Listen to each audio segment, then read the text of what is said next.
Hello, I'm Rex van Schalkwyk, the Chairman of the Free Market Foundation Rule of Law Project.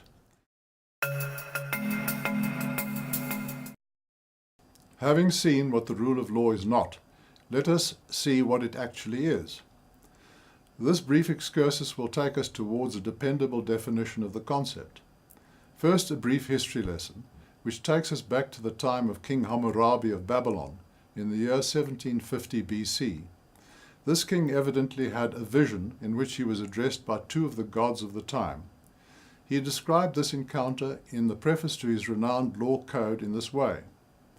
Then Anu and Bel, both gods, called by name me, Hammurabi, the exalted prince, who feared God, to bring about the rule of righteousness in the land, to destroy the wicked and the evil doers, so that the strong should not harm the weak.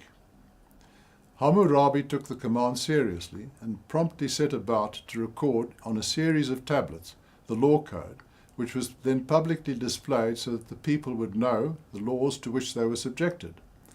Some of the tablets, still in existence, contain the oldest known continuous written recordals. Many of Hammurabi's laws would be judged harsh by the standards of today, including, for instance, the rigid application of the biblical injunction, an eye for an eye. The law code also represents the first time a ruler acknowledged and complied with a higher authority as the source for the laws that he, in turn, imposed upon the people. It was the first example of an acknowledgement that the source of the law lay elsewhere than with the ruler. Similar examples are found in subsequent civilizations, including especially the ancient Athenians, who practiced a sophisticated form of democracy.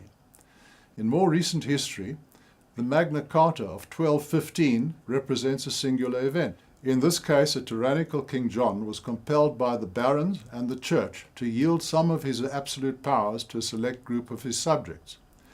The modern version of the same concept occurred in the newly independent United States of America, with their adoption of a constitution, which stipulated how government was to occur and the limits of government authority. There is a common thread throughout these disparate events, and that is the limit or the restraint that is put upon government. If government is not restrained, it may theoretically do whatever it pleases, and this inevitably leads to tyranny. It is the function of the rule of law to ensure that restraint. There are many separate rules that constitute the rule of law, but they all have one common purpose, and that is to shield the citizens from an abuse of power, especially by the government. The rule of law is the barrier that the law sets against tyranny. That is the definition of the rule of law, and I hope you will, as viewers, take that away as the lesson of these two videos. Thank you for having paid attention.